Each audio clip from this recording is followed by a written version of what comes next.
ity refresh sy agarbaji frutella antra voankazo maro isan-karazany manolotra ho anao. Mbola mitoy ny fisoratana anarana ao amin'ny cours CEPE Black Bataille Ambomandam sy ny CEPE Mangarivotra 10 metatra mialany Brown Fokontany ny Mangarivotra, ny cours BEPC sy ny bac série A, C, D, cours CEPE manolotra ho anao.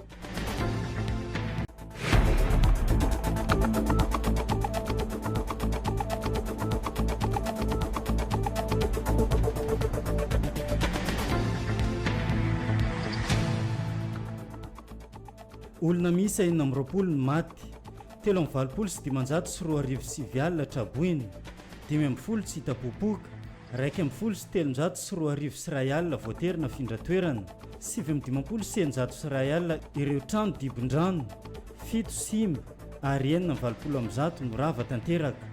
Izay no fahasimbana hita raha ny tatitra nataony BNGRC noho ny fandalovan'ilay andro ratsy teto amintsika. Misedra fahasahiranana ny mpitatitra manao ny zotra nasionaly, mampitohy ny tapin-tanàna ny Mahajanga ho any an-drenivohitra noho ny fahatapahan-dalana eo amin'ny lalam-pirenena faha-efatra. Dobo-drano tanteraka ny tanàna ny Amboromaland kely, Fokontany ny Ankazomborona noho ny fandalovan'ilay andro ratsy farany teo iny. Namoizana ain'olona iray, naratrana olona 4 hafa, ny loza mpifamoivoizana anseho tamin'ny lalan'ny Amboroviny ny maraina teo. Ireo no santionam-baovao aranao eto amin'ny radio Telenakay miaraka amin'ny Willy Ranomenjanahary.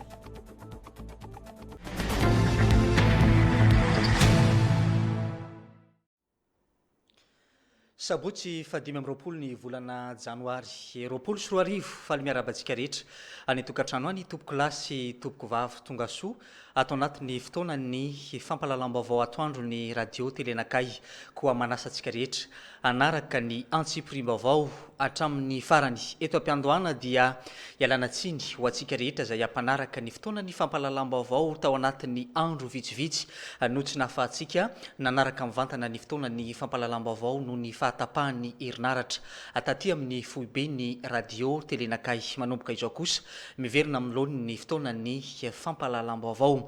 Anisany mbola mitazona ny sainy maro amin'izao fotoana izao ny vokatry ny andro ratsy nandalo teto Madagasikara.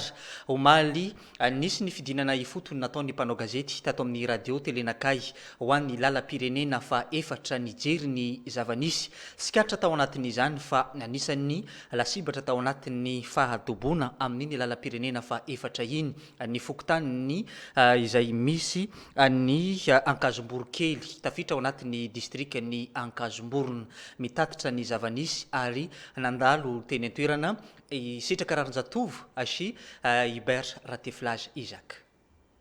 Tokantrano mahery ny 30 tafo no tifitrin-drano tanteraka ao amin'ny Fokontany ny Ankazomborokely commune Ankazomborona ny zoma fa 20 ny volana janoary teo noho ny fiakaran'ny rano teny amin'ny toeran'iny saika tifitrin-drano hatreny ambony tafo avokoa ireo tokantrano ireo.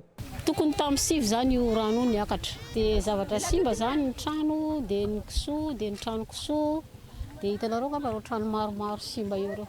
Zay zao anatin'ny trano efatra raiky ery zany zay misy enina mianaka dia sasany ato reto manko mbola nazava fa mbola tsy anona aloha fa zay zany enina mianaka amin'ny trano iny aniny vao sambany zany io na désert mba tonga saina ihany ary gagagaga dia efa izy entana anay reto zao dia ndeha ho any an-trano-pokon'olona. Ny zavatra simba aloha sy dia misy fa dobo ny trano dia ny etako manko tafakatra ziaby efa tragnon'olona nisy tragnony raminagny agnay 5 mianaka no mipetraka ao enina miaraka amin'ny mamako zany. Tsy ny entana sy ny trano ihany no simba fa hatramin'ny biby vompy ihany koa dia nisy matin'ny rano. Voasambany kosa hoy ireo olobe teo an-tanàna no tratra ny fahadimpona tahaka izao i Ankazomborokely. Zanatany eto ny ato zao mety favo ny ato diery tamin'ny 2014 tamin'ny gafily tamin'ny sikilona raiky kamisy. Raha ny fantatra dia noho ny fiakaran'ny rano ny Betsiboka ka tafahoana amin'ny ity rano be ity no mahatonga izao tranga izao.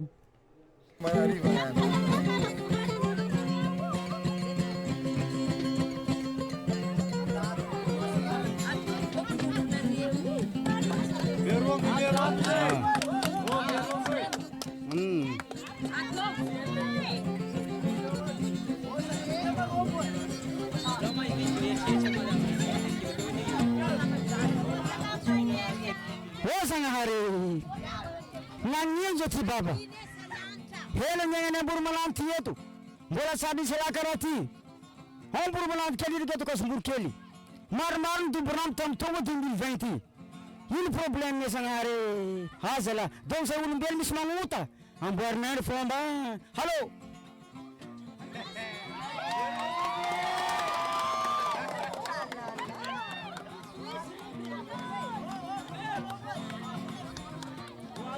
atsika jiaby izy ala mitandreny tsara atsika jiaby nasasana olobe masonarô jiaby mijery va mama mitandriagny sofinarô mira mba mitandriagny retiny olo ray aman-dreny tegna marigna bagabag tandrigna tsara baba le tatara tsy andro matinao fa andro matsagna eto le rio tanàgna ny pesagny ny tomboy zanganangy fahazazagna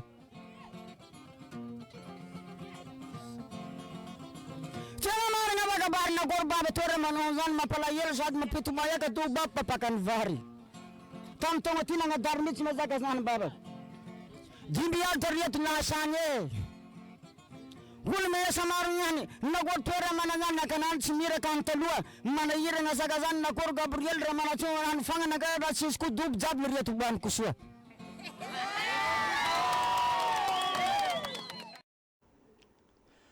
izay ny zava-nisy teny amin'ny fokotany ny ankazomborokely eny amin'ny lalam-pirenena fa efatra no ahitana izay fokotany izay fa mikasika ny lalam-pirenena fa efatra kosa raha nitatitra natao ny ATT sy ny tompon'andraikitra eny anivo ny misahana ny fifamoivoizany dia tapaka ny lalam-pirenena fa efatra atao anatin'ny andro maromaro tamin'izay fotoana izay dia tsy misy ny transbordement tao anatin'izay fa nanao ny fanadiadina ny fidinana teny an-toerana tamin'ny lalam-pirenena fa efatra ny mpanao gazetinay omaly nijery ny zava-nisy sy ny fizotra ny raharaha amin'izao fotoana izao raha ny vaovao ray dia efa misy ny transbordement amin'izao fotoana izao fa saingy mbola tsy misy ny fandehanany ireny fiara mivantana makany Antananarivo renivohitra horatsika ny fanampanazavana teny an-toerana sitraka rarin-jatovo eo amin'ny sariny Hubert Teflage Isaac. Efa miditra amin'ny fanamboarana ilay lalana tapaka lokely ny croisement any Anjiji eny amin'ny lalam-pirenena fa efatra ireo orinasa manao izany nanomboka ny zoma fa 14 ny volana janoary teo. Ity fanamboarana ity izay vonjomaika fotsiny ihany mba ahafahan'ireo fiara mivezivezy any amin'ny lalam-pirenena iny raha ny fanazavana azo. Ie, ety amin'ny lalana tapaka, ety amin'ny lalam-pirenena fa efatra no misy anay amin'izao atoandro zao eto amin'ny croisement Anjiji alokely moa zany no ahitana ity arabe tapaka ity izany hoe tsy ahafahan'ireo fiara izay mampitohy any Mahajanga sy Antananarivo mifandray amin'izao fotoana izao.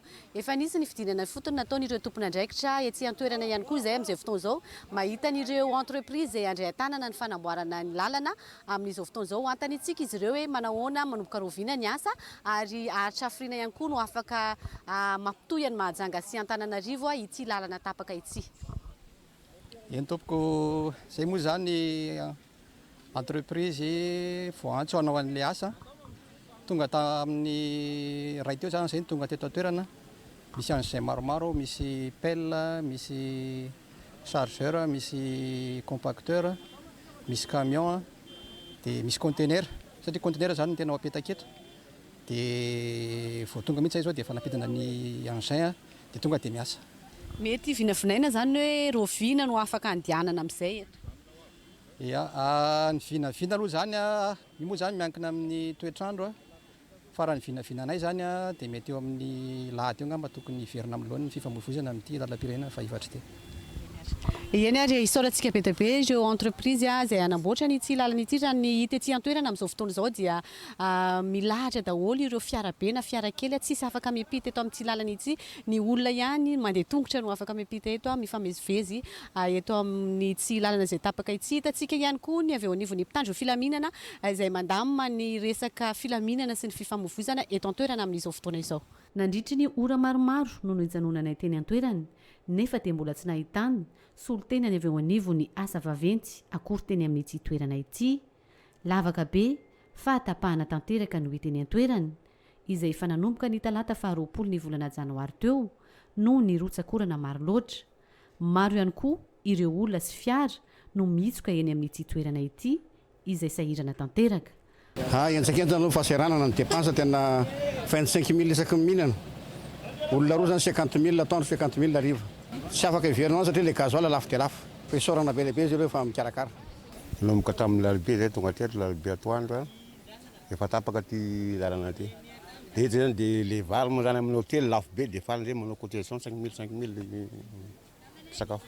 Ia raha mahita moa zany farasiny ty lalana ty mba tokony zany raha tegna marina ty raha amin'ny fahafantarako azy mba tokony hisy pompe bele fa réserve zany isaky ny commune manamora ty lalana iray 4 ty mba ilan'ny fahasaranana satria tegna ty zany mampitohy talana betsaka surtout la entre ny Majunga Antananarivo juskany Atsimasorana iny juska Tamatave zay tokony hisy pompe bele zao zany ipetraka isaky ny commune mba atao vonjamaika. 150 frais avy any Antananarivo dia tonga eto izy namerenako 10 registre resaky ny olona rena akany Majunga. Dia nitsotra izy tsy maninona fa zay ihany ny fanarahantsika dia lasa izy nandeha nakany Majunga. Mino etsiny hoe fainoko azy toetra amin'ny teny sasany 40 000 50 frais etsy makany Majunga. Tsy haiko tsara tena fipetrany tena barème ohatriny ny tena frais zao sasamany 50 sasamany 40 dia tsy haiko tsara hoe ohatriny. Ankoatra ireo tazana ihany koa ireo mpivarotra mitondra entana ho amidy aty Mahajanga izay lasa miditra fa tsy antoka tanteraka toy ity mpivarotra legioma ity izay tafiakatra hatrany amin'ny 2,000 sy 2,000 ny frais ny karoty raisipika ohatra. Antananarivo zao rehetra tandrety andeha ao Majunga. Rehetra tandrety zany nanomboka tamin'ny fakimalo zao no tavela teto. Halkovera dia karoty dia laisoa dia paro pavro tena simba tena be simba zao izy ato tsy arakaraky ny eritreretina mihitsy fa tena simba raha ny tena marina tokony efa tamin'ny malo zao no hoe natongavany tana Majunga nefa hatrany zao izy mbola aty dia izy le be simba be igny hoentina andeha pita mihitsy zao hoentina ho transportena akany Majunga mihitsy zao nanaovana azy io mbola tsara nyresaka mihitsy zao no nanao transportement ndray fa ny karoty zany aloha nanaovana transportement 35 000 zao ny karoty anankiray ny transportement makereny ny tateza mianatra n'Antananarivo naketo zany zao 45 tranage naketo dia ny transportement azo makerony ray 35 dia miala makany Antananarivo zao mbola tsy aiza frais andreo akany Antananarivo Majunga. Dia raha ny dépense ny karoty ray zany atao hoe dépense ny karoty ray tsy eo raha ohatra hoe hatrary zao izy 35 ampina 35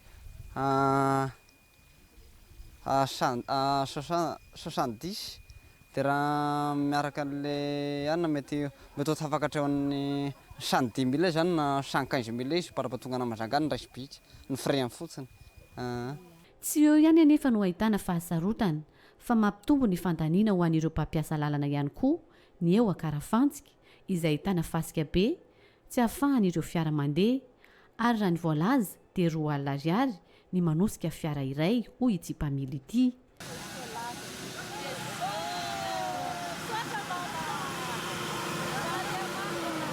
Misy lohatany any dia mirotsaka ny fasika manaraka an'iny dia zay mahatonga an'ity. Fa misy herinandro ray tsy tadidiko tamin'ny latsinainy tamin'ny latsinainy. Raha ny any amin'ny lalam-pirenena faha-efatra amin'ny ankapobeny kosa dia saika isaky ny 20 metatra dia ahitana fasimbandalana felo lavaka sy potika tanteraka ny arabe. Raha ny tatitra azo avy amin'ny ATT kosa dia efa misy amin'izao fotoana izao ilay antsoina hoe transportement eo amin'ny lalana tapaka eo amin'ny croisement any Anjiji.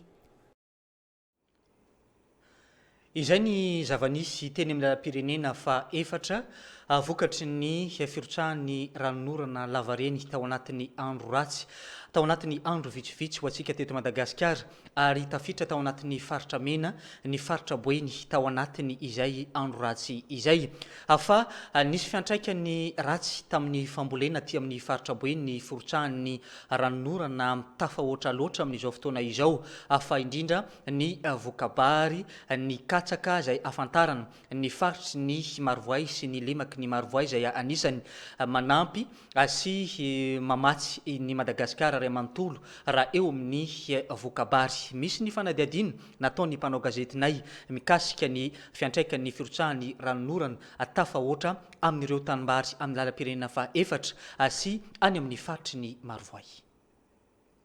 difitry ny rano avokoa ireo tanimbary misy ketsy efa mahery ny 100 hektara amin'ny distrika ny Marivoay simba ny vary atriatry izay hoentin'ireo mponina miatrika ny asara amin'ny tsy taona ity hoy izy ireo. Toraka izany ihany koa ireo tany katsaka izay fanampisakafo amin'izao fotoana ny maintso ahatra izao. Nisy tamin'ireo mponina kosa no nanambara fa mahatsara ireo volovary jeby ny fisiany izao rano be izao. Le voka-bary zany fatrany Amborimalaty ity amizao raha vary jeby zany fiakaran'ny rano ity mety ho tsara zany amin'ny taona ity satria io tondra-drano zany betro fa ny problème aminay zany tsabona zany betsaka aminay ity le olona doborano miakatra tanety dia plus zany vary n'olo zany mbola be masaka ao zany doborano ao aby vary 5 aly koa zany io zany mamonjy olona aty amin'ny asara février zany io mamonjy olona io satria le vary jeby zany tsy maharitra fa io zany mba mamonjy olona zany aminay ity mba moramora zany le vary natiny miakatra diakary dia mijery tampoka dia vidim-bary dia betsaka zany dobo maty eo zany amizao dia fatrany Betrovao fatrany Nosy Malain'ny olona io zany amizao zao dobo zany any amizao tena mampalemy zany olona any amizao misy maty misy videty mampiakatra olona any amizao tena mampalemy zany ty fatra Marivoay ty zao amizao fotoana zao mila fanapinana ro mpitondra any ambony zany mba hijery kaikany fatra Amborimalaty eo mampalemy zany fatra Marivoay tena mampalahelo fa ny vary sara zany raha mitoty toetrandro koa le vary sara mety ho tsara koa farakaka ny toetrandro zany le vary sara fa raha vary jeby zany mitoty tsara satria betro zany miakatra. Tetsakilan'izay nanambara ny lehibe ny distrika ao Marivoay fa misy fiatraikany amin'ireo mpamboly izao rotsakorana diso tafahoatra izao. Raha nitatitra azo dia anisany nahitana trahabona maro ihany koa tamin'ity indray mitoraka ity ny distrika ny Marivoay satria dia tafakatra 500 tafo izany amin'izao fotoana izao.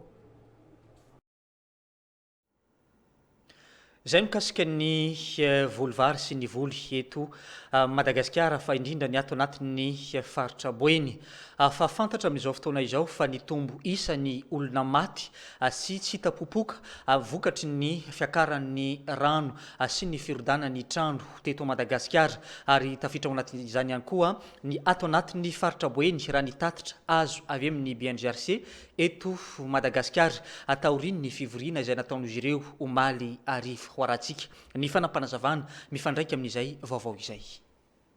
Mahatratra 920 ny olona maty nandritra ny fandalovan'ny andro ratsy orakorana ny sesy teto Madagasikara tamin'ity herinandro ity. 3,930 alina ny traboina 520 ireo olona tsy hita-popoka hatramin'izao 2,730 alina ireo olona voaterina findra-toerana 7,900 alina ny trano dibo-drano 7 ny trano nahitana fahasimbana ary 470 ny trano rava. Ny faritra Alaotra Mangoro, Betsiboka, Diana, Melaky, Sofia ary ny eto amin'ny faritra Boeny no tena nahitana fahavoazana maro indrindra. Tafakatra 270 ny olona tsy hita-popoka ato anatin'ny faritra Boeny, 9 ny namony ainy, 4 tao Mitsinjo, 2 tao Bekobay, 7,7 ny traboina, 7,770 ny trano dibo-drano, 4,20 ny trano rava. Araka ny didim-panjakana nivoaka avy amin'ny gouvernemanta malagasy omaly zoma 14 janoary dia vonam-pirenena ny zava-misy eto Madagasikara noho ny alebiazany fahavoazana nateraky ny orambe sy andro ratsiny. Ajantsika atreo aloha ny mikasika ny fahadobona vokatry ny andro ratsy teto Madagasikara fa nitrangana lozam-pifamoivoizana mahatsiravina ny teto ataptanana ny mahajanga ny alina teo. Araka izany dia olona iray no maty tsy tradrano ihany koa olona 4 no naratra mafy vokatry ny lozam-pifamoivoizana izay teny amin'ny lalam-pirenena fa 420 ny lalana miazo ny tanàna ny Amborovy. Teny an-toerana Aldo Rakotorlala hitatitra sika ny zava-misy mikasika ny lozam-pifamoivoizana.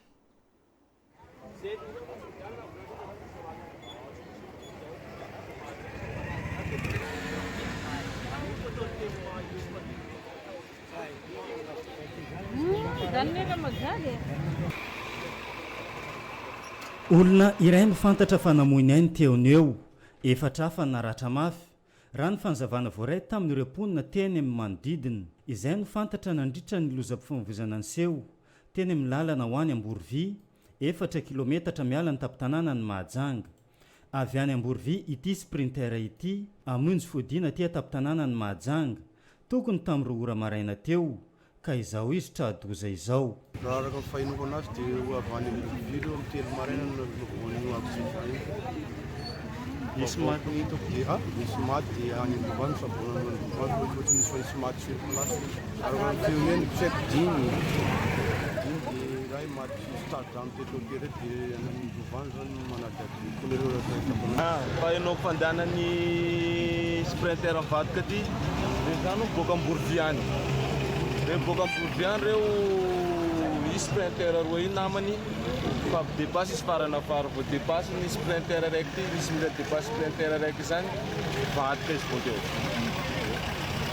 izy mivadika eo fanodona tamin'io raiky mipitika any amin'ny sisiny any iny zay fandehanany raha teto ao any isy olo maty raiky mipitika any iny any mbola misy lehibe sur place anio sabotsy fa 20 janoary 20 tokony tamin'ny 2 maraina no isehony loza efa teny an-toerana ny gendarmerie pireneny nanao ny constat makasika nyity lozam-pifamovozana ity.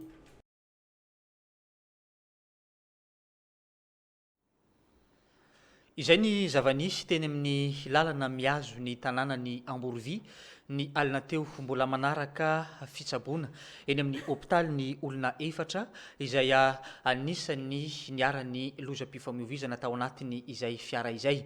Fa manambahiny ny fotoana ny fampalalam-baovao amin'izao atoandro izao ry zareo misy olotena ny mony misoma hita tapin-tanàna ny mahajanga saky ny farany herinandro tahaka izao dia misy ny hetsika ho tanterahana ao anatiny izay mony misoma izay eto indrindra Eric Sava izay anisany karakara sy mpanakanto Mikael asehony ambiance izay anisany hizara ny ambiance ho an'ny mpony mahajanga ao anatin'ity farany herinandro ity.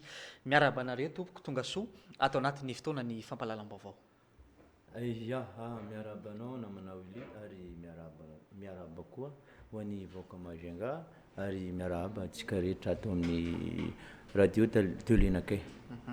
Misy ny anaran'ilay soirée izay tanterahana ao amin'ny mony misoma awa meko aloha no mamaly an'izay voalohany mampanakanto anao misy dikany manokana ve izay anarana nomena izay. Voalohany teny miarabantsika jiaby tratry ny taogno atsika zio koa zay mifanojo amin'ny plateau Mantsanga ty Amborovao dia agnatin'ny asara atsika na dia zany miezaka zay mitady raha hoe koa fa milatsaka weekend ozy hiranay zay ty boaka ty giaka lelahy dia agnatin'ny weekend atsika elela tsy mifankahita atsika zay ke niany soirée maventy be soirée awa tropicale dikan'le awa eto anao agnatin'ny aravoravoagna jaly zay ambela agny antsendrika resaka doubrano sy ny tariny ambela fa agnano awatsika isamuse koa zay tegna tema hoe agnatin'ny aravoravoagna agnano ambiance atsika isoma niany miaraka aminay manafinareo naveto. Eric Sava ahoana ny programme amin'ny firy no manomboka ny fotoana dia ahoana ny mikasika ny tsakisaky sy ny boisson zay efa afantarana anareo hatramin'izay. Voalohany misaotra indrindra namana Willy angamba tsisy voinantsika eto Majunga zay amony misao manao zavatra io moa hatrizay zay miezaka foagna magnano zavatra tsara amin'ny voakany Majunga efa angamba nefa tsisy zavatra tokony hoe kianina atsika koa fa tsakitsaky izy moa teneniko hatrizay fa tsara lany ary tsara nagnankera tsara lany izy ary tsara le ankera koa indesigny avarotro fa magnano vaovao hafa koa efa pare raha jiaby eo donc amizio efa tsisy zavatra tokony mampiasa aloha na jirama hitantsika tamin'ny moazy somary tapatapaka izy nefa niezaka foana raha nisotron'olo tao fa tsisy olona nitritre hoe mafana zavatra ty fa bien glacé jiaby angamba nefa tsisy zavatra tokony hoe mahavahiny antsika koa satria ao moa fany anay ao amony misoma hatrizay manaraka anay ao foana ny mbola tsy nahita moa mbola tsy mahafantatra aiza le mony misoma angamba tsisy ny bajaj anao manontany bajaj hoe aiza dia fa ajotsondreo aminay eo mihitsy zay zany efa pare am'izao hoe raha jiaby efa presque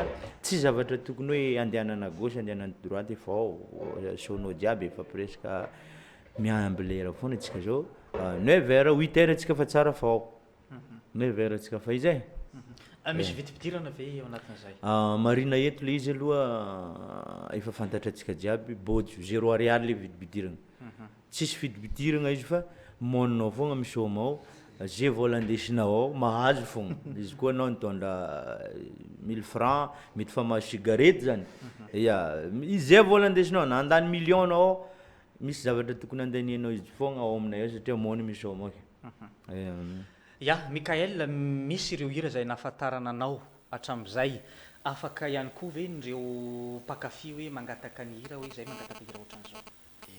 Ty somaniany ty zegny eto za de efa mitimikaiky atsika jiaby mitongava atsika fa tsy hitanareo place hafa eky zay niany fa mony misoma elela tsy fankahita atsika ke mitongava anareo fa zay niany tena hagnano aveo nany en place mano sonorisation zay miala eto fa ndeha ketriky izy de rehefa kitrenay tegna ataonay mise en place amizay na milatsaka karakory malegny ambiancentsika tsy voaderange ambiancetsika micontinue fa izay tegna hamoaka zay niany hoe akory ambiance latsaka agnatin'ny asara karakory tamagna za tsy tamagna anareo avy ok mikaiky anareo jiaby zay fa zay misy raha maventy be kitrenay ao andesigny ampiravoroavoagna atsika zay havy amin'ny mony misoma niany de mirafiny resaka hira io kabare mazy io afaka mira anao fa nefa kosa tsy angala baraka zay mpitendry ery anao zay lira andeha angatainao direct hoe hovoaboako le hira fa misokatra amintsika jiaby izy toute sorte d'ambiance rythme d'ambiance ho hitatsika ao zay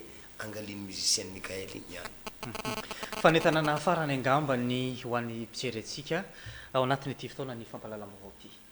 Ya voalohany indrindra atsika voaka Majunga fantatratsika niany samedi vendredi ma izy fa vita moaligny fa fantatratsika zavatra nandalo na teo azany mahaligny be fa niezaka fogna atsika natao le na satisfait atsika angambany tsisy olona tsy afapo tao satria niezaka mihitsy zany natao jusqu'à 3h du matin fandeha 4h vondravanina izy nomaly satria olona tena mbola anatin'ny ambiance ke androany angambany efa nijerijery météo moa ny tenanay angambany tsy mitovy amin'iny zavatra andalo androany satria androany aloha anisany hoe mba tsara ny andro akapobeny aloha tsy météo antena fa hoe mba nijerijery kosany am'le zavatra atao hoe ahoana ny météo androany angambany tsy zavatra mahatambana atsika fa tongava atsika jiaby makony Majunga raha jiaby efa pare tsakitsaky ao efa misy drakatra zao ma raha jiaby ao na laoko tsakarainao brochette akoho ao fa pare ao jiaby brochette laoko efa tsy zavatra tokony hoe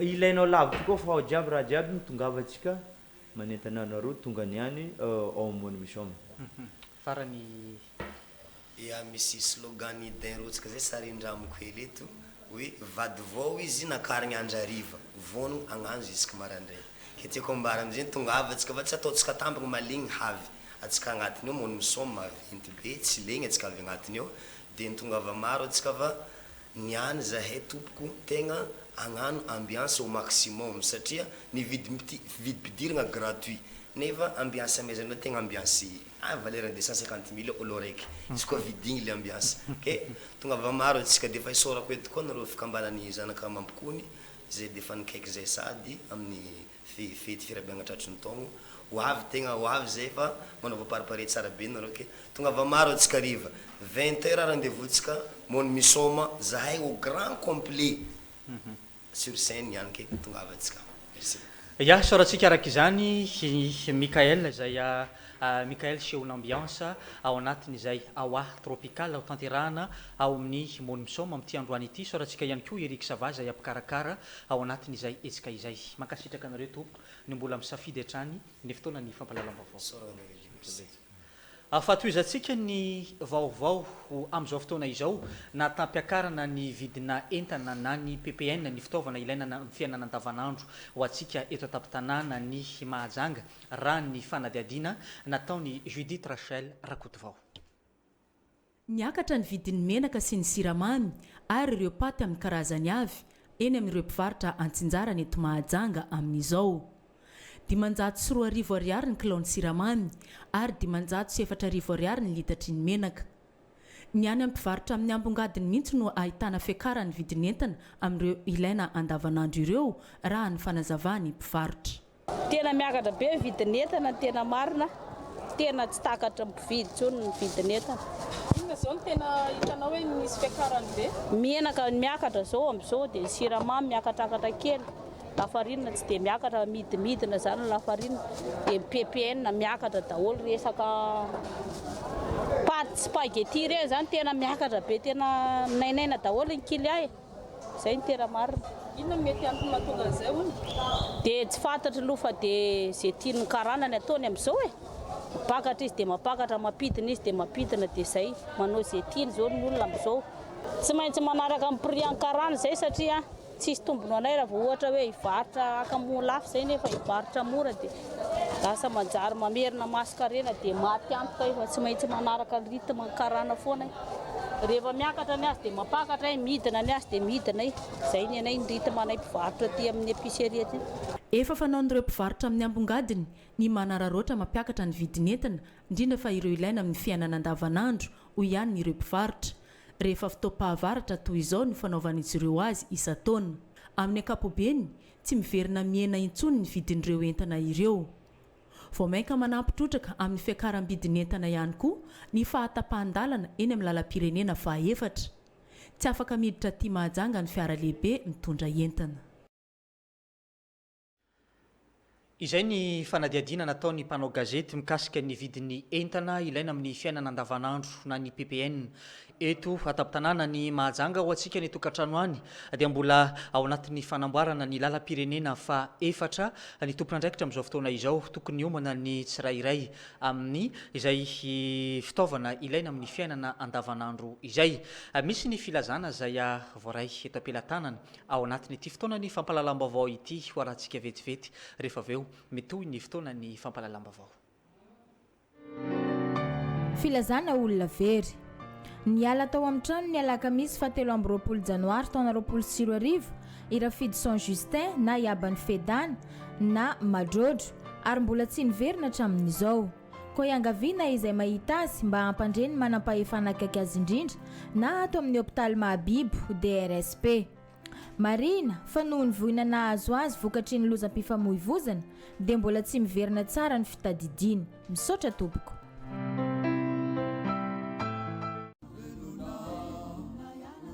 Filazana manjo aminala hely lehibe no ampandrenesanay anareo avana namana sy tapaka fa ny ava malalanay Zarasaina Martina Dima Manestel na mamany zamany izay mipetraka laboratoire eo akaiky ny dispensaire Mahasoa dia natsony rainody aminy teo amin'ny 13 taonany. Manao ny filazana ny zanany ary ny fianakaviana ray manontolo. Ny razana dia mbola ireto-tory ao an-tranony Marvato abattoir eo akaiky ny dispensaire Mahasoa.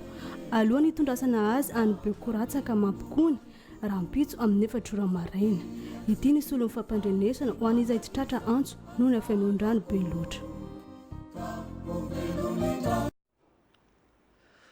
Iverenantsika indray ny akony andro ratsy tatao anatin'ny faritra Boeny.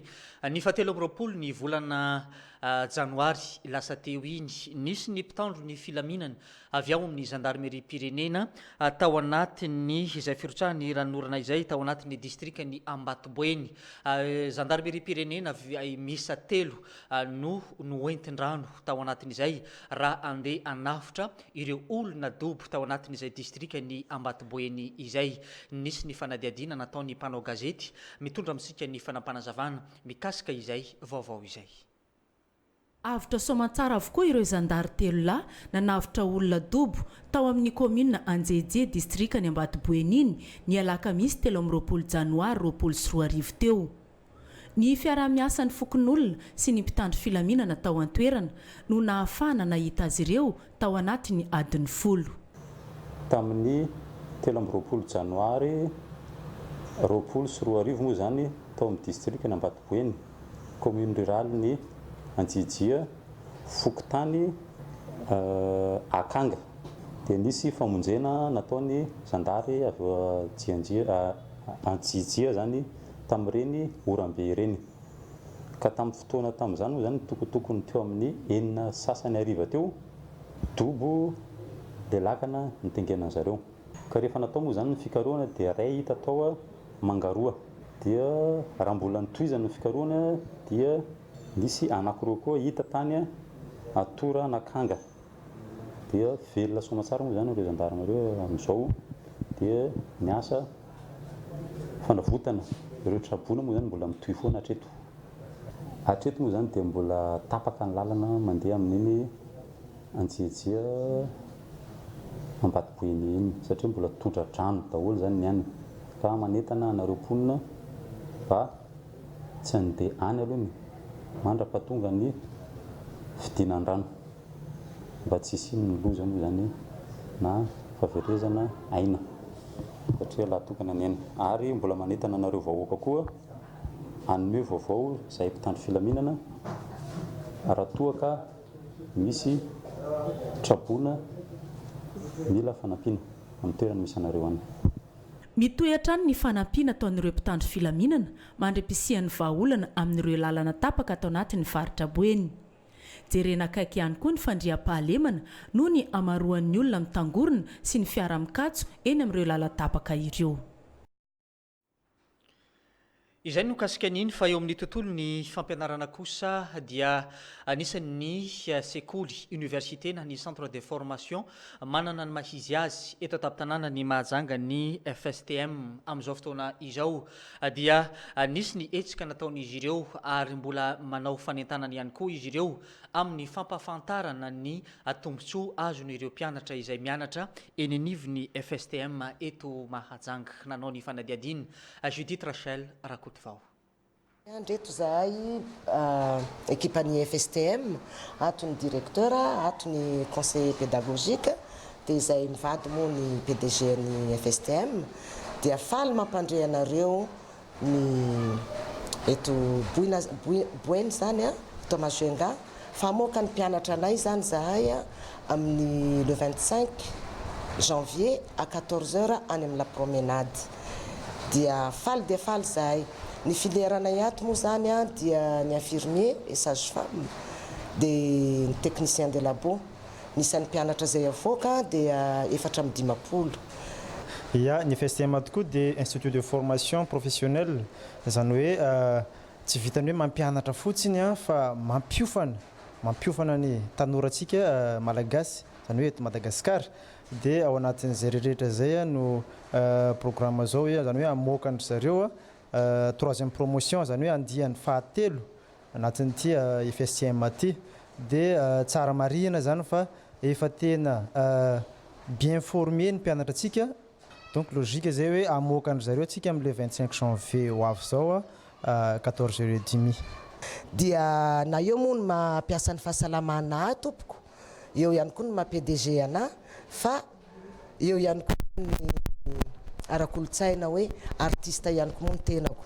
Dia nanoratra hira ho an'ireo andihan'ny fahatelo ireo izay ny raiko miaraka amin'ny tanako. Dia faly dia faly ny tenako tompoko mamoaka ny hira faneva ho an'ny andihan'ny fahatelo ireo izay nomena anarana hoe arena. Dia ny arena moa zany dia hamonjy ny aina, ny ezaka, ndeha atao.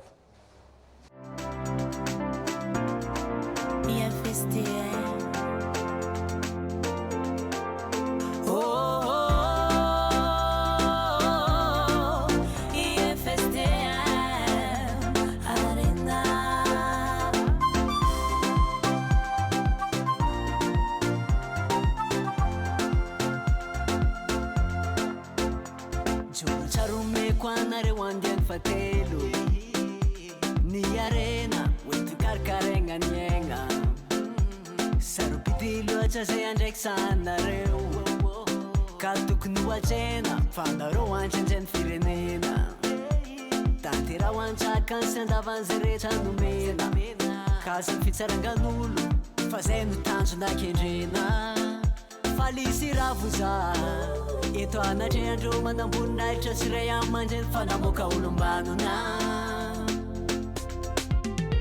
Safidi, sarubidi, falalanga faumiazanye. FSTM unieza kami karakara, terapana pepa pianchana malapala.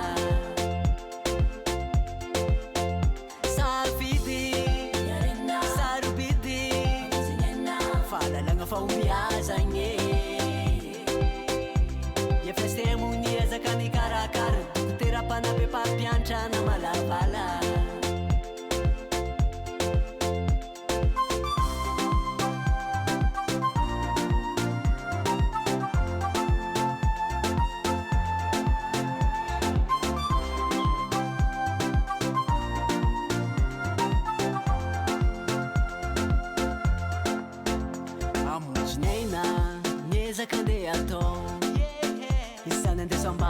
sy ampitiava ra-panajana nanareo zao tafita tsarofa fa misy fetrany asa zay atao egnin'olo tsy fatao soma fa ina zegny tsy vavangambola ampiarorotraky efa zay mena hoanaro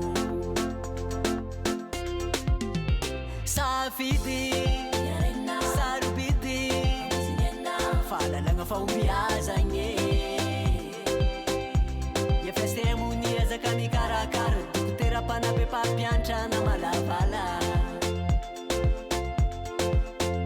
safidy sarobity fahalalagna fa omiazagny efestemy azaka mikarakara dokotera-panabe pampiantrana malavala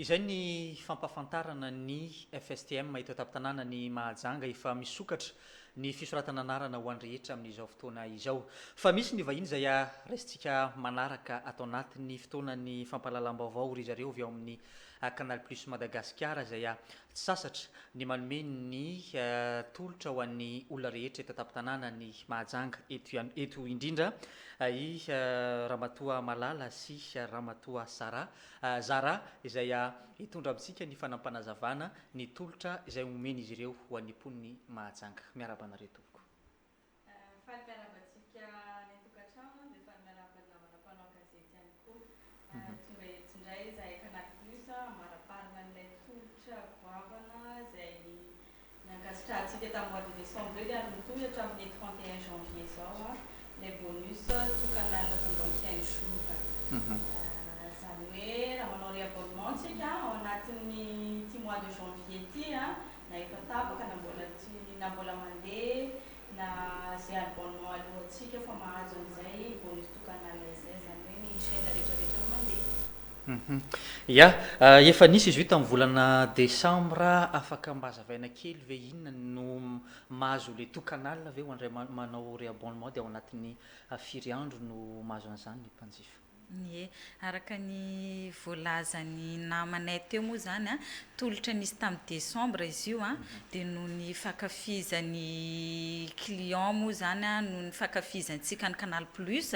dia tohizanay zany tolotra zany tamin'ity janvier ty izy io ny bonus tokanala zany hoe raha mandoa abonnement tsika mandoa abonnement amin'ny abonnement zay tiatsika io dia mahazo an'izay tolotra tokanal plus ny chaîne rehetrarehetra io tokanal io mandritra ny 15 jours be zao ozy namako teo hoe mamaraparana izay tena mamaraparana satria efa 25 janvier zao izy io efa natomboka tamin'ny décembre dia mitohy tamin'ity janvier ty dia ho antsika mpanjifa rehetrarehetra zany na mandeha na efa tapaka ny abonnement dia mitongava efa nitsaratra raha teo koa ny orana afaka mivoaka tsara atsika mandony abonnement dia mahazo an'izay tolotra tokanal plus zay dia noentiko anampiana zay ihany koa satria nisy tolotra teo araka nytenentsika hoe ho an'ny mpanjifa zany hoe ho an'ny olona rehetrarehetra zay andoa abonnement moa zay misy ihany koa nefany ho antsika zay mbola tsy nahazo mbola tsy tapa-kevitra tamin'ny décembre iny ny apiditra Canal Plus dia amin'ity janvier ty nisy tolotra koa izay nataonay mirary dia mirary ny fidirana amin'ny Canal Plus azahoantsika n'izay kit complet misy abonnement ao anatiny dia ny installation mazava ho azy moa maimaim-poana dia azaka zao ihany koa zany ho antsika mbola tsy manana fotoana ampidirantsika angamban'izao ahafahantsika ny manaraka ny vaovao iraisam-pirenena dia afaka manantona boutique Canal Plus moa mazava ho azy anankiroa ny eto Majunga zany hoe ry amin'ny Scormo ny Sainte Scormo ny ray dia ray akaiky ny librairie de Madagascar dia misy ihany koa ny distributeur hitantsika eny Tsaramaandroso misy ihany koa ny VAD lazainay anazy ny vente à domicile zany hoe misy an'ireny mandehandeha amin'ny tomobile reny ihany koa Ifanitana ary ho an'ny hipijerentsika amin'izao fotoana izao mba hanjifa ny Canal Plus fa indrindra ho an'ireo tokony izay anao réabonnement zay. Ya manentana antsika rehetra ary any tokantrano ho avy anao réabonnement fa mahazo loka fanomezana kely avy aty amin'ny Canal Plus tsika izay tonga ho an'izay rehetra tonga manao réabonnement hatramin'ny farany volana. Entiko anampianan'izay moa zany ny toy ny fety tamin'ny Canal Plus manasa antsika rehetrarehetra ny mponina majunga rehetrarehetra izay mbola tsy nahazo izay teo mitongava manjifa ny Canal Plus ho antsika efa manana kosa misy an'izay loka lehibe omenay zay zany hoe cadeau moa izy io resaka chaîne télé azahoantsika an'izay to canal zay dia araka ny lazainy namanay teo ihany koa misy fanomezana kely zany hoe souvenir angamba ny azo ilazanay anazy raha ohatra ka mandoa abonnement tsika amin'izao fotoana zao hatramin'ny farany volana dia mahazo misy cadeau kely omeny Canal Plus ahafahantsika mba mahatsara hoe ty avy tamin'ny Canal Plus dia manasa antsika rehetrarehetra anjifa ny Canal Plus fa tsisy ohatran'ny Canal Plus raha mbola resaka chaîne télé mandeha manana chaîne malagasy zay be da be misy resaka série ao hitra zao ny 8e de finale Champions League en février dia afaka miazakazaka antsika mandony abonnement dia mahazo an'izay tolotra zay zany hoe ho antsika mbanimbany zany ohatra ny abonnement dia efa misantatra sahady antsika amin'izay to canal zay mba mahita an'izay resaka foot zay. Isaorantsika ry zareo avy ao amin'ny Canal Plus eto an-tanàna ny Mahajanga nitondra ny fanampanazavana sy mamaly ny fanontaniana izay manitikitika anao any tokantrano tany. Isaorantsika Malala sy Zara izay nitondra ny fanampanazavana tao anatin'ny fotoana ny fampahalalam-baovao mankasitraka anareo tompoko.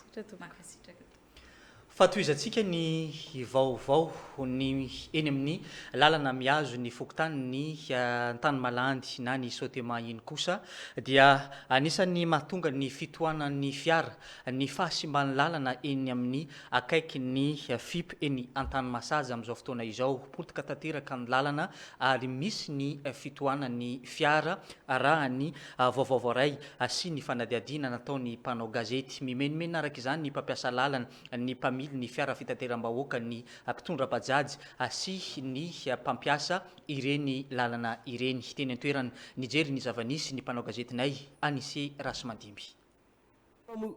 Miteraka fitohanan'ny fitaovam-pifamoivoizana ny fahasimban-dalana eto anoloan'ny bureau-ny FIP Antanimasazy. Samy miary tsy misy mety miditra ao anatin'ny lalana simba io ireo mpamily. Any ka lasa mifampiandry ka miteraka fitohanana izany. Raha jerena ny zavamisy dia simba tanteraka ity lalana ity. Potika ny goudron, lasa lavaka be no hita eto.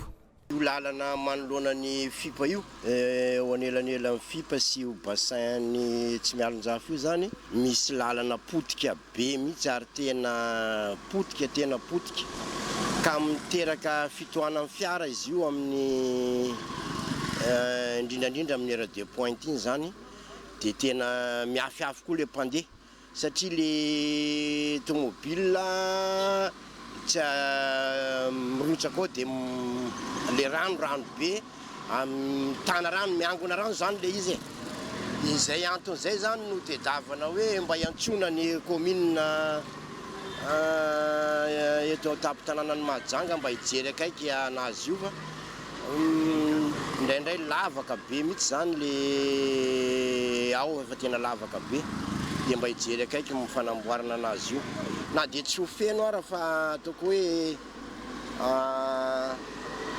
mba totofana fotsiny la izy na mbola tsy ho vita tanteraka ara fa mba ialana amin'le fitohanan'ny fiara indrindra le mpianatra rava miandra zany dia lasa miafiafy mihitsy mandalo amin'le izy. Le lalana zany tena simba tanteraka mihitsy lalana eto amin'ny fokontany Mahajinjo. Avy mampiditra embouteillage be koa misy fansina tsentsina koa amin'le fasika dia tena manahirana mihitsy. Na dia tena misy toerana hoe le hamonjy fotoana na resaka asa zany na resaka mpianatra zany tokona be eo dia lany fotoana. Mba mangataka amin'ny tompony andraikitra amin'ny ao amin'ny commune mba hijery akaiky ny lalana io fa tena manahirana vahoaka mihitsy tena manahirana. Lalana lavadavaka be, rano miakatra amin'ny arabe, na olona mandalo ary piritsiny rano le tôbila mandalo sy ny tariny tena manahirana be fa mangataka aminareo any mba jero akaiky le izy tena manahirana sady mampalahelo. Normal moa zany satria le lavaka tsy afaka andeha tômôbily tsy afaka andeha mafy. De tsy maintsy mba mikajikajy kosa am'le fitaovam-pitaterana sy ny anina mandeha moramora izy de rehefa mandeha moramora izy misy koa avy aoriana de mahay misosoka zay foana fa raha lalana tsara tsy de misy embouteillage firy fa tena fa elaela ihany koa. Araky ny voalaza dia efa ela be no simba io lalana io. Voamboatra kely dia miverina indray ny fahavoazana. Io lalana eto akaiky ny bureau-ny FIP Antanimasaja io dia lalam-pirenena faha-efatra ifamezivezen'olona maro maraintsy hariva. Izay ny zava-misy eny amin'ny lalana miazo ny fokotany ny antany malandy na ny sotema iny amin'izao fotoana izao dia misy ny fitohanana eny amin'ny faritra no ny fahasimbany lalana. Andrasana araka izany ny fandraisana andraikitra ataony tompon'andraikitra eto an-tampon-tanàna ny Mahajanga. Averintsika vakina indray mandeha ny filazana izay voaray ampelantanana rehefa avy eo mitohy hatrany ny fotoana ny fampahalalam-baovao. Filazana olona very. Niala tao amin'ny trano ny alakamisy 27 janoary taona 2024 irafidy Saint Justin na Iabany Fedana na Madrodro ary mbola tsy niverina hatramin'izao. Koa iangaviana izay mahita azy mba hampandreny manam-pahefana akaiky azy indrindra na ato amin'ny hôpitaly Mahabibo DRSP. Marina fa noho ny voina nahazo azy vokatry ny lozam-pifamoivoizana dia mbola tsy miverina tsara ny fitadidiana. Misaotra tompoko.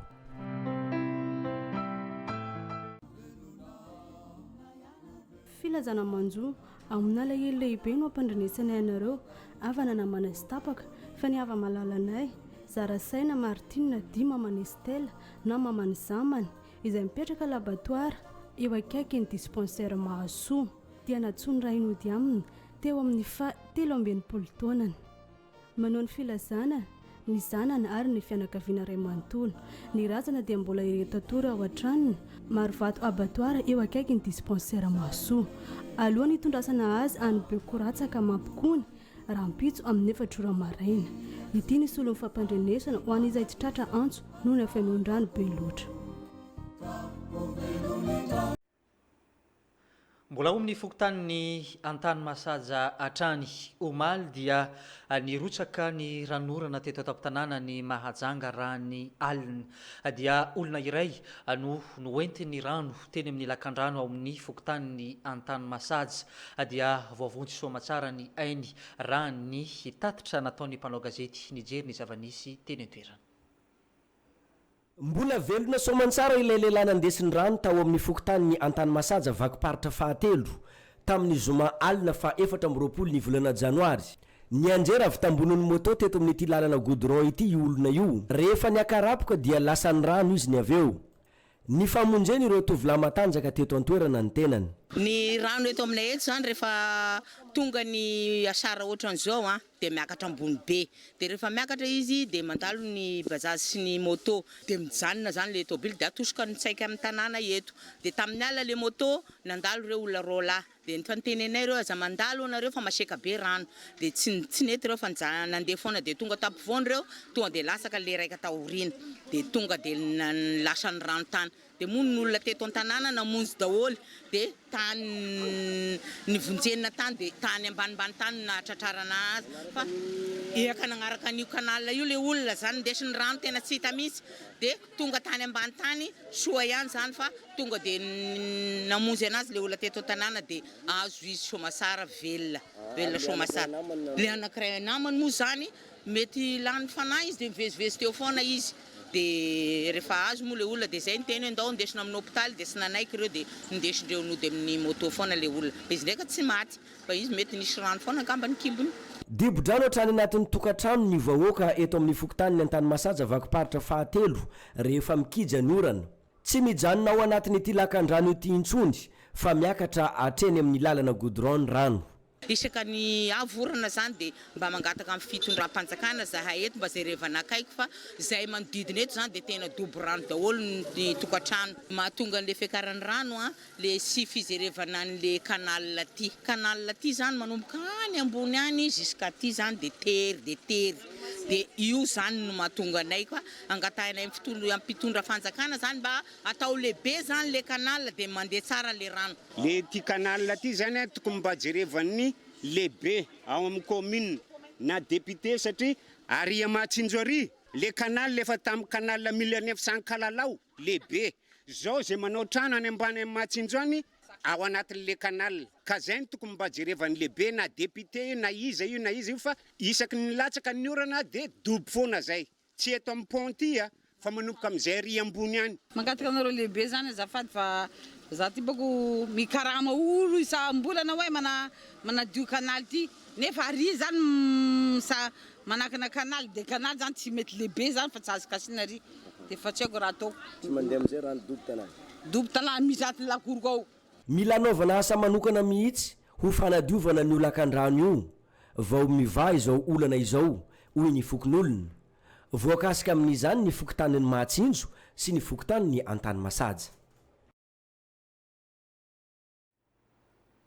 Vahiny fahatelo raisitsika ato anatin'ny fotoanany fampahalalam-baovao ry zareo avy ao amin'ny fondation Akbarali izay anisany misehatra eo amin'ny tontolo ny fahasalamana eto an-tampon-tanàna ny Mahajanga eto indrindra Dr Solange sy Dr Lori izay hitondra antsika ny fanazavana mikasika ny fitiliana maimaim-poana ataon'ny fondation Akbarali eto an-tampon-tanàna ny Mahajanga. Miaraba anareo tonga soa ato anatin'ny fotoanany fampahalalam-baovao. Miaraba tompoko. Inona no etsika satria fa matetika anareo no manao izay fitiliana maimaim-poana izay amin'ny tindra ny toraka ity ahoana sy ahoana ny mikasika ny fitiliana. Ya, ny voalohany dia miarahaba ny mpijery ny télévision telenakay. Ny zavatra ho resahana mahatonga anahy eto zany dia ny fiaraha-miasa miaraka amin'ny association Akbarali dia resaka fahasalamana eto anivon'ny district ny Mahajanga voalohany. Ny olazain'ny dokotera Lori rehefa avy eo hoe inona daholo ny zavatra ataondreo fa eto ampanomboana zany za dia manasa sahady atsika vehivavy anaraka amin'ny fotoana fohy dia fohy zao fanentanana ataondry zareo satria tsy mora ny mitandro ny fahasalamana ary mitaky vola be zany raha ohatra ka tsy mahay manararoatra ny zava-misy ny zavatra andalo dia araka ny efa voalaza teo isy ny fitiliana maimaim-poana bojo izay tsika mahay azy zay ho ataon'ny association Akbarali eto an-tampon-tanàna ny Mahajanga mandritry ny efatrandro. Dr Lori, ahoana ny mikasika an'izay? Inona no anaovana ny fitiliana efa voalaza teo? Ahoana sy ahoana ny mikasika an'izay? Ya, faly miaraba antsika rehetra any tokantrano any. Nao fitiliana maimaim-poana izay tomboka amin'ity volana janoary ity atao amin'ny herinandro ho avy zao. Fitiliana ny fahasalaman'nono sy ny fahasalaman'ny vozon-tranonjaza. Izany dia atao amin'ny alatsinainy 7 janoary ho avy zao ny voalohany ao amin'ny CSI Mahabibo. Dia manaraka ny talata 18 janoary any amin'ny CSB Mahavoky Atsimo. Dia ny telopolo ny alakamisy telopolo ny zoma raika amin'ny 30 janoary dia any amin'ny hôpital Candide any Antany Masaja.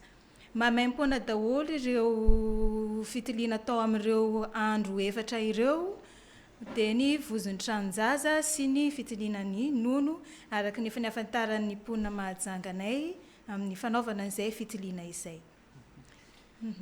Inona no mahazava-dehibe amin'ny fanaovana fitiliana fa indrindra ny ho an'ny vehivavy?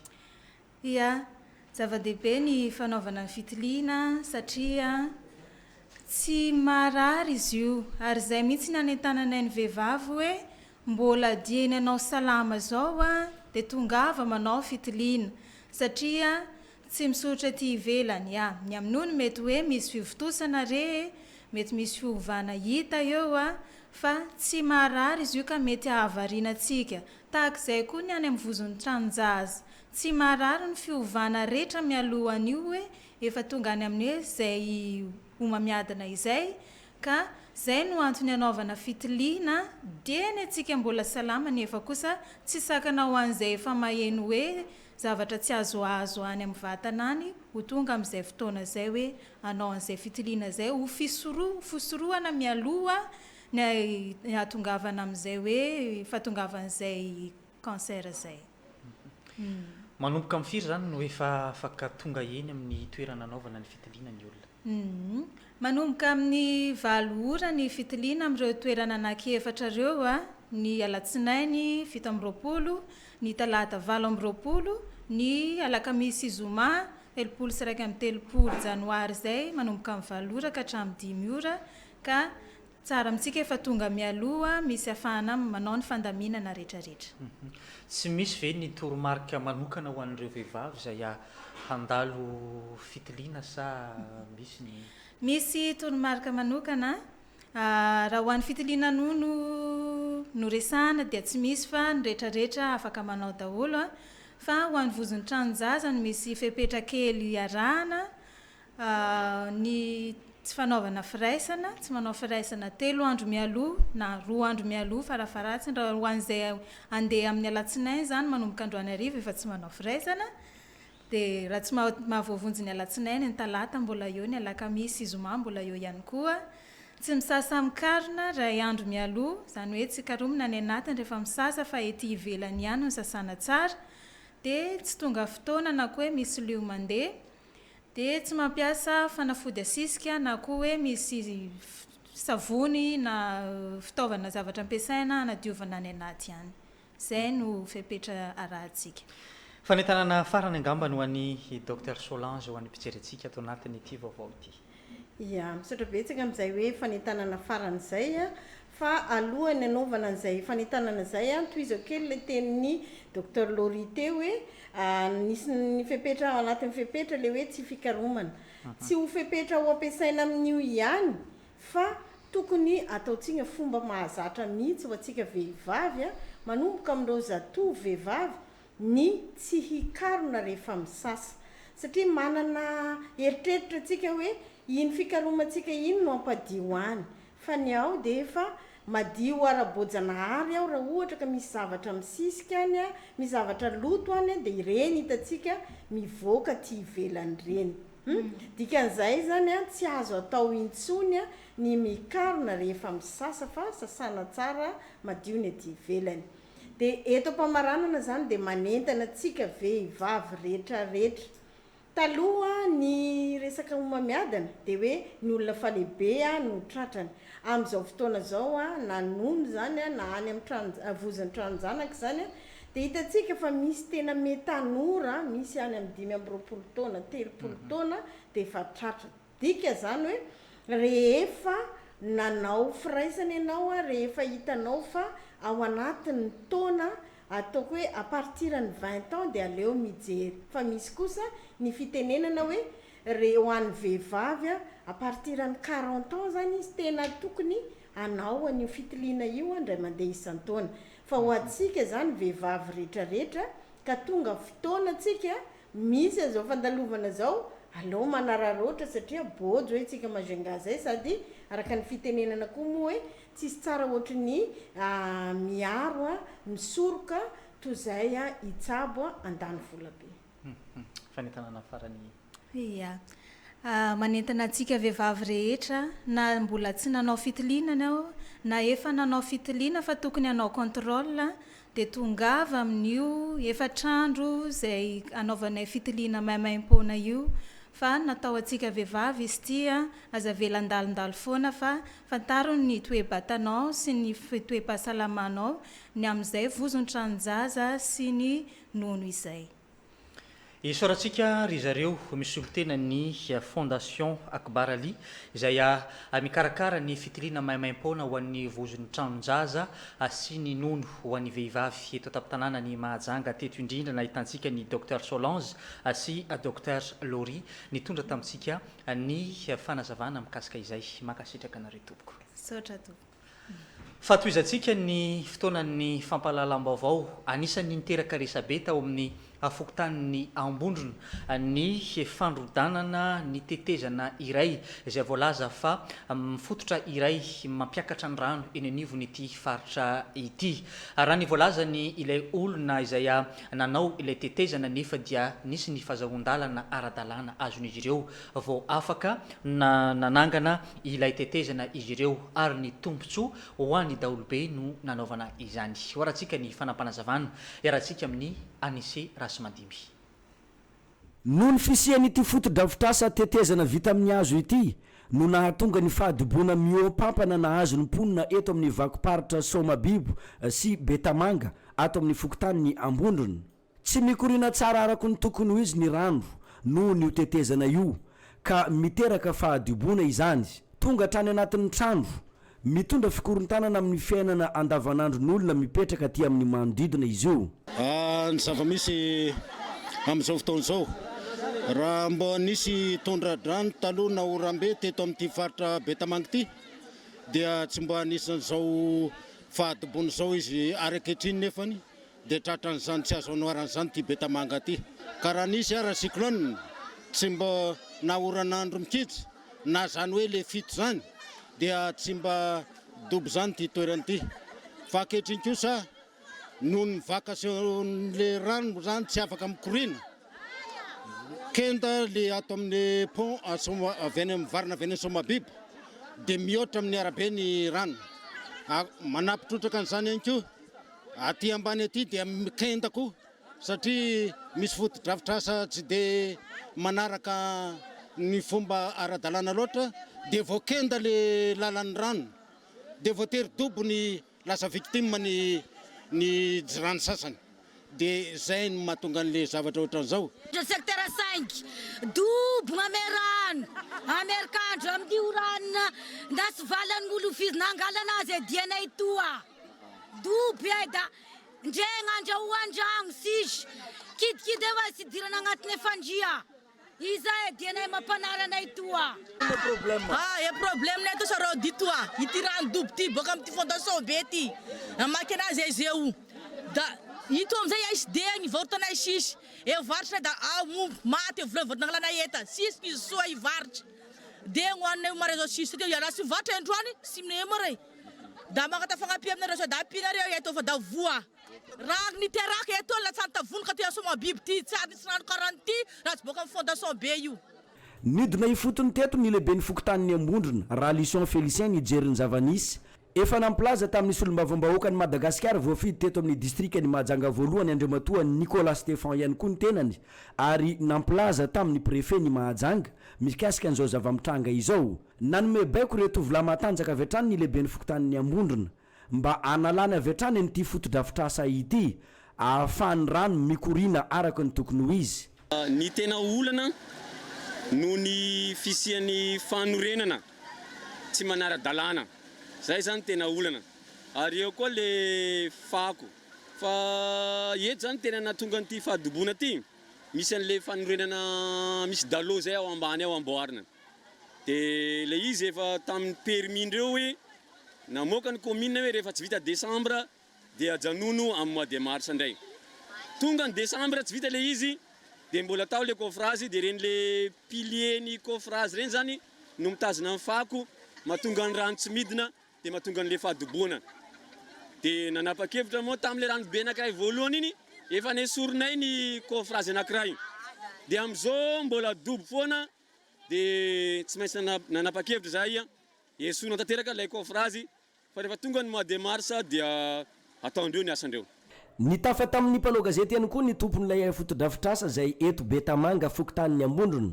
Nisy ny falazavana izay niontin'izy ireo mikasika n'ity zava-misy ity. Nambarany fa efa nahazo alalana avy amin'ny commune Ambonivohitra Mahajanga ireto olona ireto nanao an'izao foto-drafitrasa izao. Io toerana io tamin'ny fotoana izay nanomboanay nanao an'io asa io efa tamin'ny 2017 izay nikasa nanao an'io asa io dia misy fanelingelena nataon'olon-tsotra izay mipetraka manodidina ny toerana io anay ka tsy nahavitan'le asanay mihitsy dia voatery zay tsy maintsy nandeha nakany amin'ny commune nakany amin'ny voirie nangataka autorisation dia rehefa nahazo an'le autorisation amin'izay zahay dia anomboka an'le asa ka ao anatin'le fanomboan'le asa ny technicien natao amin'ny voirie nanome feim-potoananay hoe mialohan'ny le 15 décembre 2018 zany no anataterahanay le asa satria ho avy ny fotoana fahavaratra isy ny fiakarana rano dia nanao an'izay asa zay zahay dia nefa ny vokatra an'izay le hoe nisy fanelingelenana nataon'olon-tsotra manodidina ny toerana io izay tsy nanome lalana anay mihitsy dia ny tena marianay tompoko fa io zavatra ataonay io nazahoanay autorisation nazahoanay alalana tsara mihitsy nanaovana an'ilay daloha satria tsy ho tombontsoa anay rery le izy fa ho tombontsoa an'olona izay mipetraka ao ambadika anay ao satria ao ambadika anay ao ny olona rehefa mandalo eo amin'le toerana io mirobodrano daholo nefa ny ao misy école. Izay ny eny amin'ny fokotany ny ambondrona fa ao amin'ny tanàna ny Mahajamba kosa anisan'ny tanàna lasibatry ny fiakaran'ny rano ary ny tafo no sisa tazana avy ety ivelany raha any amin'ny fatry ny Mahajamba izay. Nandalo tao an-toerana ny filohan'ny Repoblika ny Madagasikara Andry Nirina Rajoelina Omaly nijery ny zavanisy ary ihany koa naka ireo olona ireo tamin'ny alalan'ny vedette rapide sy ireo délégation izay nitarihy ny filohan'ny Repoblika ny Madagasikara ho arahantsika ary ny zavanisy.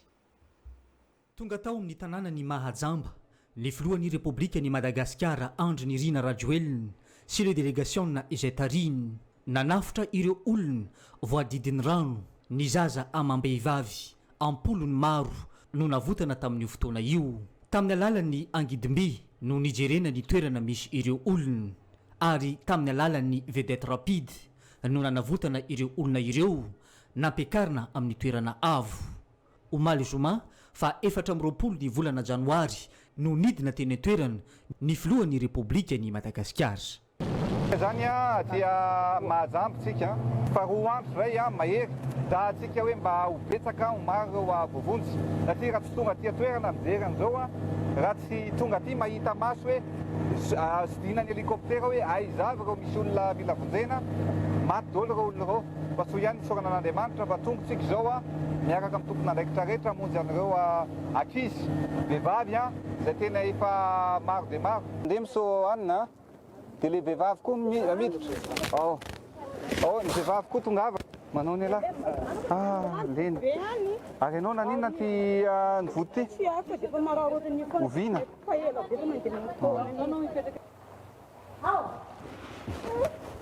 avetika tsy maninona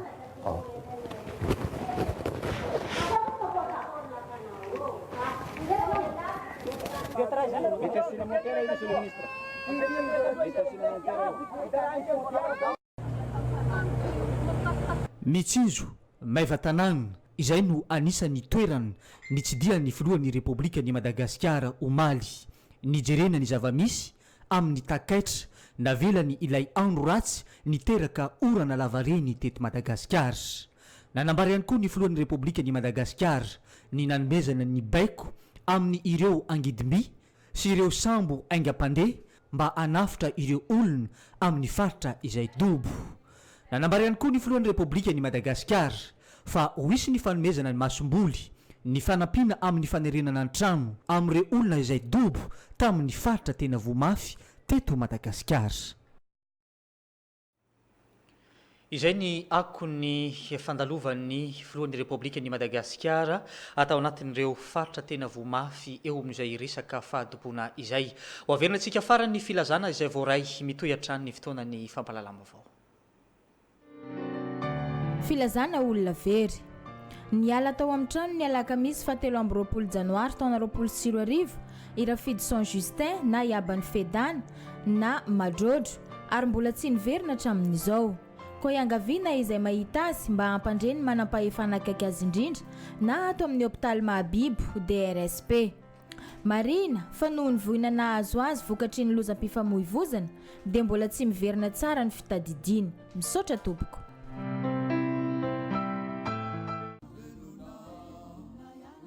Filazana manjo aminala hely lehibe no ampandrenesanay anareo avana namana sy tapaka fa ny ava malalanay Zarasaina Martina Dima Manestela na mamany zamany izay mipetraka laboratoire eo akaiky ny dispensaire Mahasoa dia natsony rainody aminy teo amin'ny 13 taonany.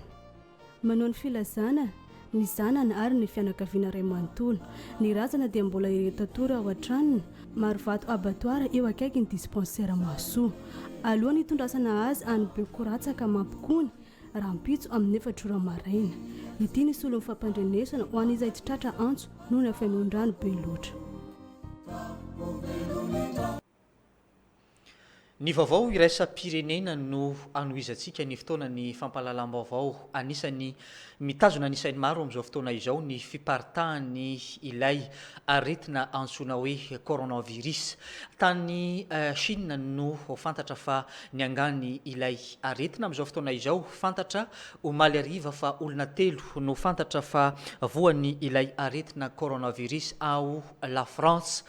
Araka izany dia misy ny paikady napetraka ny fitondrana frantsay manoloana ny fiarovana ny mponina ao la France mba tsy paritahany ity aretina ity. Fa any Afrika Atsinanana kosa dia firenena 3 amin'izao fotoana izao no tena voamafy vokatry ny fahasimany vokatra izay afisiany valala manimba ny vokatra toy ny Kenya izany Ethiopie ary ihany koa ny Somalia. Hoarantsika ny fanampanazavana mifandraika amin'izay hiarantsika amin'ny Sara Pelaiva.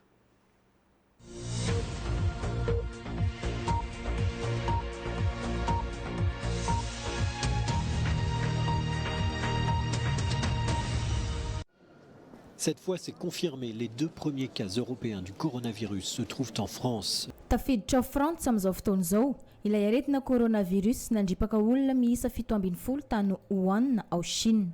Raha ny fantatra dia noho ny fihosihosena tamin'ny olona iray efa voan'ity aretina ity no antony nahatonga ny fiparitahany ao Frantsa. Treto aloha dia 3 ireo olona ahitana ity aretina ity. Manao ny ezaka rehetra ihany koa ny mpitondra ao an-toerana mba hamehezana ity trangana aretina ity tsy hiparitaka manerana ny Frantsa. Efa betsaka araka izany ny fepetra noraisina mba ahafahana mifehy izany toy ny fikarohana ny vaksiny hoentina miady amin'ity aretina coronavirus ity.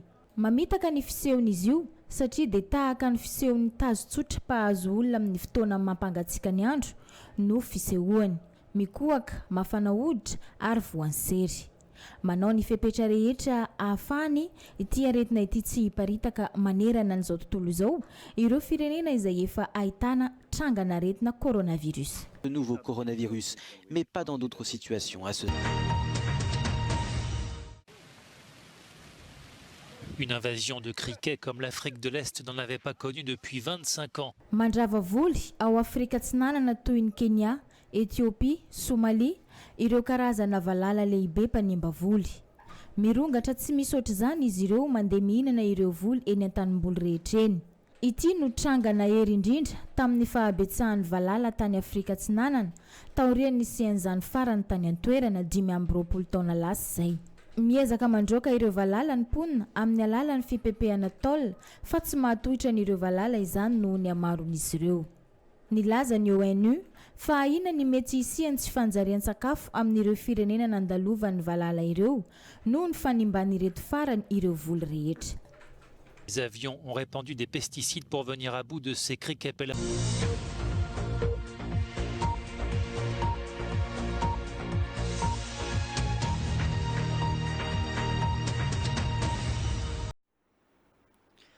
Tapitra ny vaovaontsika tamin'ity androany ity tompoko lahy sy tompoko vavy isaorako anao any tokantrano any nanaraka sy nanjohy hatramin'ny farany fotoanany fampahalalam-baovao.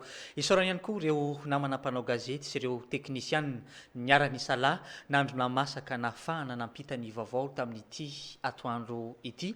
Mirary ny farany herinandro mahafinaritra ao antsika rehetra isa tokoana baravarana. Mametraka ny veloma mandrapitafa ho amin'ny manaraka indray. Veloma tompoko.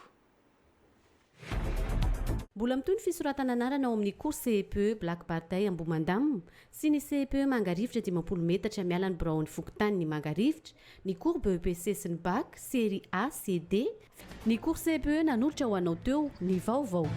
Agarbati tsara, agarbati refresh sy agarbati frutella, antra voankazo maro isan-karazany nanolotra anao teo.